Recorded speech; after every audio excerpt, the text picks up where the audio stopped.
Pura vida, heróis de propósito, o nosso tema de hoje do programa vai ser a inteligência emocional. Você que está nos assistindo, percebe que o mundo à sua volta está muito insensível, está desconsiderando demais as emoções e necessidades dos outros? Ou, por outro lado, você olha para o mundo à sua volta e fala, esse mundo está com muito mimimi, as pessoas estão sensíveis demais.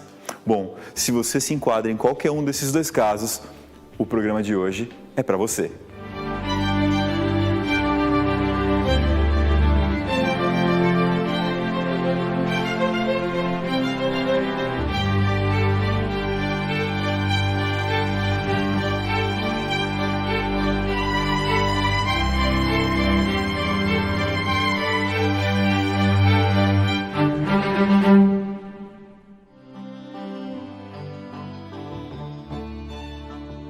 O que é a inteligência emocional para você? Como é que você entende que uma pessoa tem essa capacidade, essa inteligência? Por muitos anos, esse conceito sequer era conhecido, até que um dos maiores autores sobre esse tema surgiu, um cara chamado Daniel Goleman, e deu um nome para essa inteligência que reúne basicamente outras duas inteligências. A inteligência intrapessoal, que é você ser capaz de compreender, nomear e lidar com os seus sentimentos e emoções, e a inteligência interpessoal, que é você conseguir fazer o mesmo pelos outros, entender as emoções, necessidades, sentimentos dos outros na medida do possível e conseguir mediar, lidar com isso. E exatamente no meio, entre essas duas inteligências, existe uma figura que é uma habilidade chamada empatia. Muito confundida pelas pessoas que tendem a acreditar que a empatia é a capacidade de se colocar no lugar do outro. Talvez não há distância maior entre empatia do que essa definição. Por quê? Deixa eu te contar uma história. Certa vez, um macaquinho, ele estava passando perto de um lago, viu um peixe nadando e ficou muito preocupado, porque ele mesmo um dia tinha caído no lago e quase morreu afogado. E ao ver aquele bichinho, que ele nunca tinha visto um peixe nadando, ele falou, esse bicho vai se afogar. Tirou o peixe do lago, segurou na mão rapidamente e o peixe, como qualquer outro peixe faria, começou a pular para todo lado. E nessa hora o macaquinho falou, nossa, eu quando estou feliz, eu pulo, eu brinco, eu corro, esse peixe deve estar muito feliz. Isso foi o resultado do macaquinho se colocando no lugar do peixe. Porque ele, macaco, naquela situação, teria reações, emoções completamente diferentes. Então tentar usar empatia com essa ideia de você no lugar do outro é um sério risco, porque você terá emoções, percepções completamente diferentes. A verdadeira empatia é você conseguir entender o outro no lugar dele. Um dos maiores autores em comunicação não violenta, em inteligência emocional, um cara chamado Marshall Rosenberg, entendia a empatia como uma compreensão respeitosa do sentimento das outras pessoas. Ele mesmo, Marshall Rosenberg, foi extremamente desafiado em termos de capacidade de empatia e inteligência emocional, certa vez quando ele foi fazer um trabalho lá na Cisjordânia. Ele ia para lugares bastante desafiadores como esses, zonas de conflito, tanto conflitos americanos, internos dos Estados Unidos, das questões raciais, ou até externos, ele sempre entrava para tentar mediar e criar uma região de comunicação não violenta. E certa vez que ele estava na Cisjordânia, conversando no campo de refugiados para palestinos, ele foi fazer a sua palestra e logo que ele subiu no palco e anunciaram que ele era americano, adivinha o que aconteceu? Os refugiados começaram a gritar imediatamente, assassino! Assassino de crianças! Eu pergunto para você que está assistindo a gente, se você fosse fazer um trabalho como esse e a plateia começasse a gritar isso para você, assassino! Como é que você se sentiria? Como é que você reagiria? Bom, como é que o Marshall Rosenberg se sentiu e reagiu foi da seguinte forma. Ele pegou a primeira pessoa que estava mais insuflada, aquela que estava gritando e até motivando as demais a fazerem isso, e falou, eu acredito que você esteja me chamando dessa forma porque você está bastante revoltado com o meu governo, o governo do meu país, os Estados Unidos, não é mesmo? E ele ele chutou essa hipótese inicialmente, porque no caminho para ele chegar nesse local onde ele ia fazer a palestra, ele tinha visto várias latas de gás lacrimogêneo espalhadas, na qual era possível ler Made in USA, feita nos Estados Unidos. E aí o palestino que estava ali no meio do público falou, é isso mesmo, a gente não precisa de gás lacrimogêneo aqui, a gente precisa de esgoto, a gente precisa de escola. E ele falou, então o fato do meu governo vir aqui e trazer gás lacrimogêneo enquanto você está precisando de outras coisas humanitárias, direitos humanos, lhe revolta muito. E por eu ser americano, você também entende que eu sou uma dessas pessoas. É isso mesmo? E esse diálogo ele foi se estendendo, ele tentando sinceramente compreender a motivação do outro, empatizar no sentido de forma respeitosa, perguntar, entender e entender o outro no lugar dele. O resultado final dessa conversa é que, após mais de 20 minutos de escuta empática, de diálogo, ele acabou sendo convidado por esse cara que inicialmente tinha chamado o Marshall Rosenberg de assassino para ir jantar na casa dele numa noite de Ramadã. É esse poder de comunicação não violenta, de inteligência emocional, de inteligência social que nós vamos conversar no nosso programa de hoje. Se você deseja ter essa capacidade, então fique aqui com a gente. Nossa primeira convidada de hoje é uma pessoa que traz a inteligência emocional nos contextos mais desafiadores, mais assustadores para as pessoas, que é a capacidade de falar em público. E mais ainda, falar em público em uma outra língua. Imagina o quanto você precisa de inteligência para fazer isso e qual é o tamanho do desafio que ela enfrenta, fazendo as pessoas superarem esse desafio? E no nosso último bloco, como de costume, a gente vai trabalhar a questão das dicas para colocar essa força de caráter em ação. E eu trouxe uma querida amiga para conversar sobre esse assunto, que é a minha amiga Renata Jurema, uma especialista em comunicação não violenta, inclusive do Marshall Rosenberg, que vai dar dicas para que você desenvolva a sua inteligência emocional. Fique conosco nesse novo episódio de Herói de Propósito.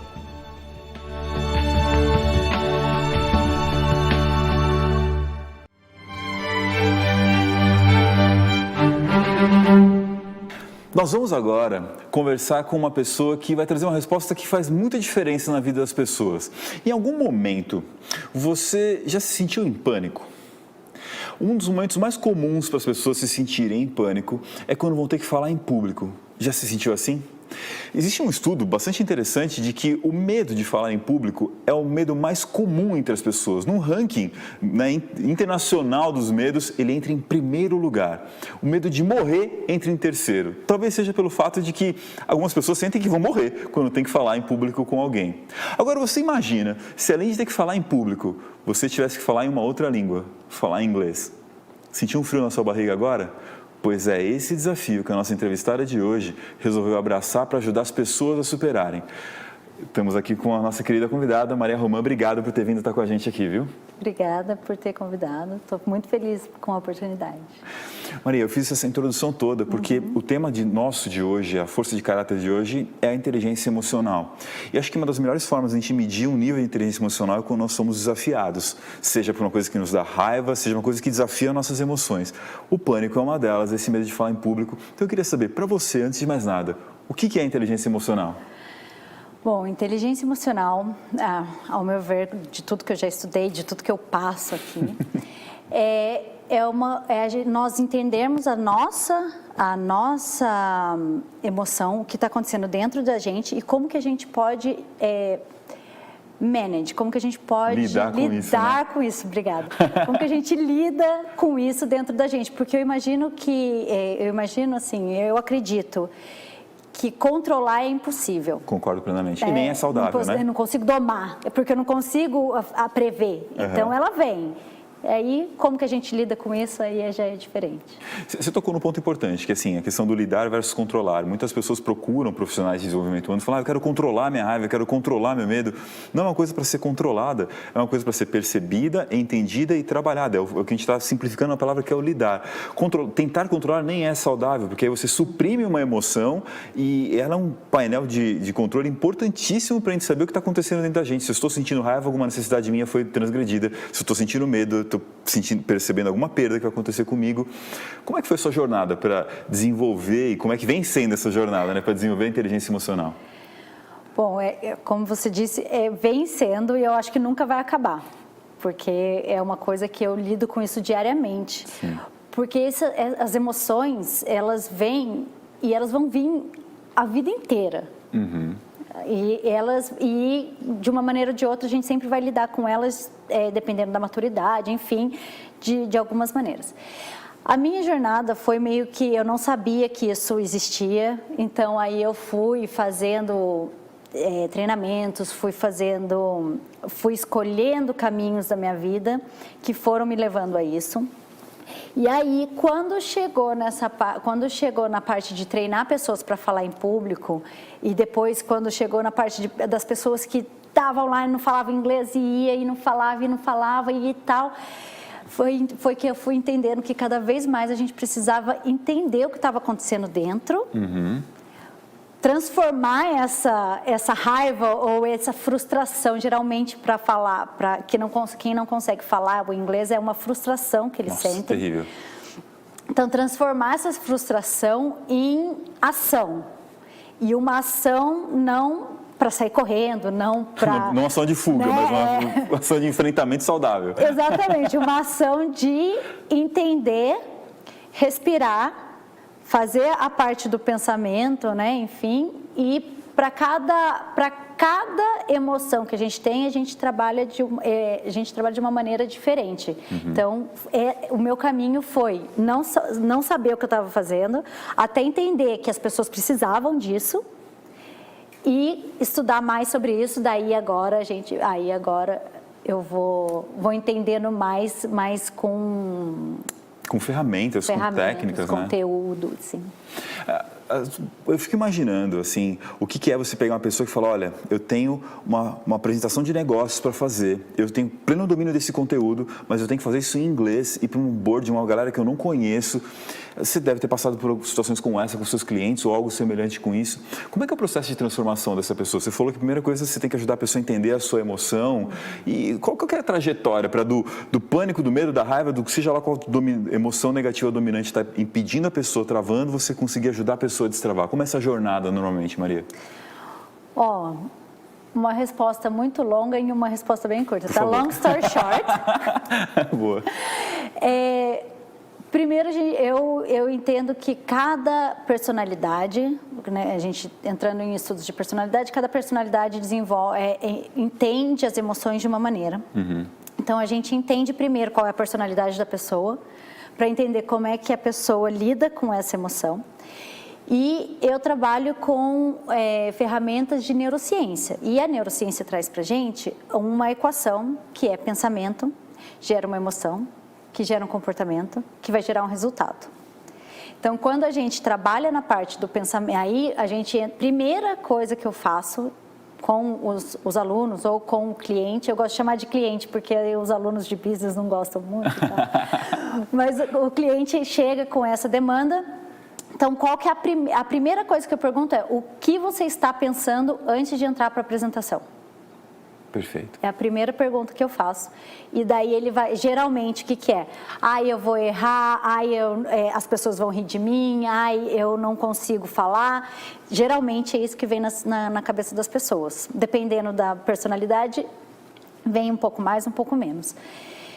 E aí depois a gente trabalha, quando você tem isso, o que é que gera no seu corpo, né?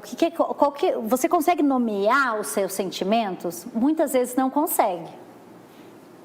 Muitas vezes a gente precisa primeiro entender, trabalhar a comunicação não violenta, que a gente, né, que conversamos antes, mas trabalhar a comunicação não violenta para a gente conseguir identificar. Identifiquei, eu tenho medo. Geralmente é o medo. Muitas vezes é o medo. O medo daí do não pertencer ao grupo, né? Porque quando você está lá, você está sozinho falando. Então, o ser humano você se destacou, né? Você saiu do... Isso, e o ser humano tem a necessidade de sensação de pertencimento. Então, se eu estou ali sozinha, eu estou sozinha. O grupo está afastado de mim. Então, a gente tem essa necessidade do pertencimento. E aí, a gente trabalha essa parte. Então você não está sozinho, você tem a pessoa. Aí, como é que é? A mão sua, a voz embarga, o coração dispara. E aí, a gente vai trabalhando as emoções. Legal. Então, o que aquela emoção gerou? Então, se a sua mão está suando, ninguém está vendo. Agora, se a sua voz embargou, muito provavelmente as pessoas vão ver. Então, aí depois a gente vê qual que é o que é que gera esse comportamento. E o resultado disso que pode ser, a pessoa pode fazer tudo, se só tiver com a mão suando, foi sensacional e só para ela foi horrível. Como pode ser desastroso, que às vezes a pessoa pode... da tela azul, sabe? Parou, acabou, sair correndo. Já aconteceu de alunos meus de vomitar, de pavor. Sim. E E aí a gente vai, em cima disso, do histórico que ele tem, a gente vai trabalhando e vai fazendo exercícios, né? Enfim, para chegar lá. Vejam que ponto interessante a Maria traz para nós. Na hora que ela pergunta o que você pensa e que emoções isso te causa, a maior parte das pessoas, profissionais, formados, adultos, competentes naquilo que fazem na vida, não sabem responder que emoção, ou uma leitura mais fina, que sentimento é despertado nela. Porque, desafiadoramente, nós, em grande parte, somos analfabetos emocionais.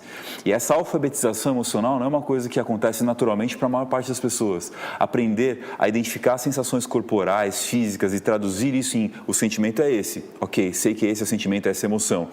E agora, que necessidade minha não está sendo atendida e por isso eu preciso entender o que esse sentimento está me dizendo, é a jornada da inteligência emocional. Essa emoção apareceu, é porque alguma necessidade não está sendo atendida, como ela citou, por exemplo, aqui a questão do pertencimento, pode ser a questão de segurança, pode ser reconhecimento. Que necessidade não está sendo atendida para ir dando ouvido para essa emoção, eu conseguir ver qual vai ser a minha melhor resposta, meu melhor comportamento.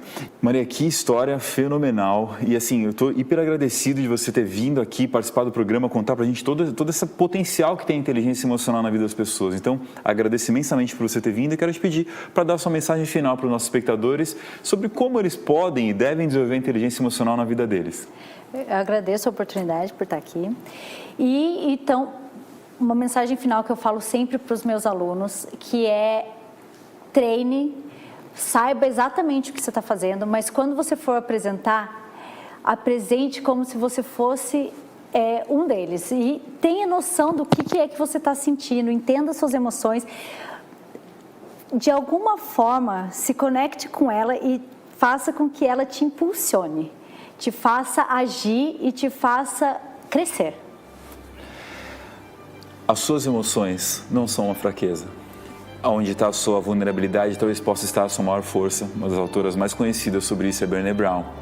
E é aí que está um ponto importante. As suas emoções podem jogar a seu favor. No nosso retorno aqui, após um breve intervalo, a gente vai conversar com Renata Jurema, uma especialista em inteligência emocional e comunicação não violenta, dando dicas de como você pode desenvolver a sua inteligência emocional. Fique com a gente no programa Herói de Propósito.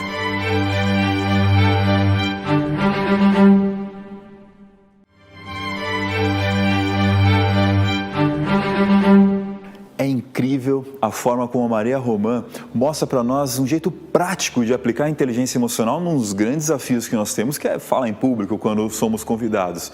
E agora vocês vão ter dicas para que você, que está assistindo a gente, desenvolva a sua capacidade de ter inteligência emocional. E a gente trouxe nada mais, nada menos do que a minha mentora em comunicação não violenta, que é a Renata Jurema. Eu trouxe uma convidada que, para mim, é uma mentora nesse assunto, tanto na questão de me ajudar a resolver melhor minhas emoções internas e, principalmente, como comunicá-la para as pessoas. Eu tenho aqui a honra de ter a minha mentora em comunicação não violenta, Renata Jurema. Obrigado, Renata, por ter vindo falar aqui com a gente, viu? Olá, Rafael. Gratidão por mais esse convite de poder compartilhar com as pessoas o nosso conhecimento sobre comunicação e como que a nossa comunicação interna e externa pode promover inteligência emocional. Rê, eu vou direto na raiz aqui. Que dicas você dá para a galera desenvolver a sua inteligência emocional? Bom, isso começa com o processo de autoconhecimento, né? Você saber quais situações servem como gatilho, né, para te desequilibrar, para te tirar do eixo, é fundamental. E esse autoconhecimento passa por um processo de alfabetização emocional, né? Saber dar nome para os seus sentimentos, para as suas emoções, é o básico, é o primeiro passo. Muito legal essa questão que você comentou da alfabetização emocional. Aí quando a gente vai falar da alfabetização clássica, o A, B, C, D, a gente ia para a escola, tinha cartilha e tudo mais. Agora, onde eu consigo acessar, que caminho que eu posso ter para conseguir me alfabetizar emocionalmente? Que fontes eu tenho para entender melhor minhas emoções e sentimentos? Ah, legal. Olha, é importante a gente diferenciar emoção de sentimento. Emoção é uma manifestação, uma reação fisiológica do nosso organismo, que acontece com estímulos externos, né? Então, eu vejo um animal que eu tenho medo, a emoção toma conta do meu corpo, seja o coração batendo forte, a mão ficando fria, né? E eu costumo, uma dica até meio clássica, né? Se você quer conhecer as emoções básicas, assista aquele filme, desenho animado, Divertidamente, né? Que é a raiva, o nojo, a tristeza, a alegria. Então, essas são as emoções básicas que, passado por um processo subjetivo, que é da nossa mente, né, passa pelos nossos pensamentos, aí sim as interpretações geram os sentimentos. Você comentou também que uma parte importante dessa jornada de autoconhecimento é a gente perceber quando a gente tem aqueles sequestros emocionais. Esse conceito ele vem de Daniel Goleman, né, que é você perceber assim que às vezes a sua emoção é tão intensa que você não consegue agir de uma forma coerente, segura. Conta um pouquinho mais sobre isso e quais são os sinais de que eu estou sendo sequestrado emocionalmente.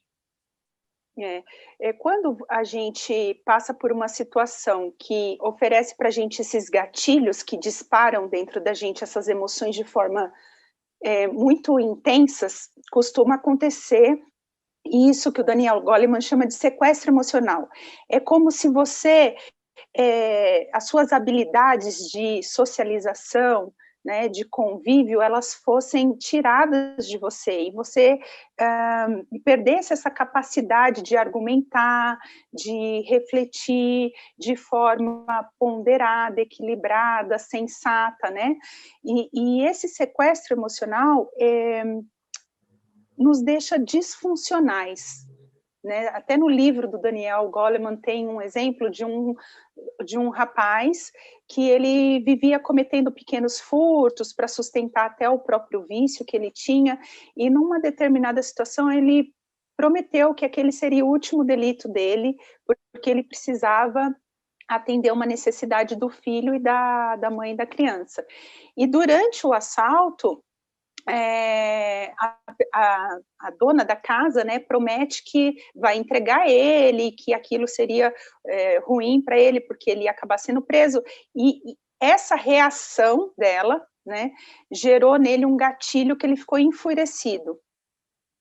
E ele não só cometeu o crime de assaltar, roubar, como chegou a agredir fisicamente a mulher, e ela chegou a falecer por causa das agressões. Então, o gatilho emocional, ele te sequestra a razão, a pessoa fica sem condição de raciocinar e pode cometer atitudes que normalmente não cometeria, né? E aí, o que fazer? Na hora que eu me sinto sequestrado, na hora que eu sinto que a emoção tá incontrolável, a gente não controla as emoções, né, mas ela fugiu realmente do razoável, o que eu devo fazer nesse momento, Rê? Então, depois que você é acometido desse fenômeno sequestro emocional, já é tarde. A gente tem que agir de forma preventiva. Como que a gente faz isso? O autoconhecimento, né, através de saber dar nome para aquilo que está acontecendo com você, saber identificar quais situações externas te provocam, te deixam irritados ou te deixam com medo, te paralisam, e promover alguma atividade que te traga essa autorregulação.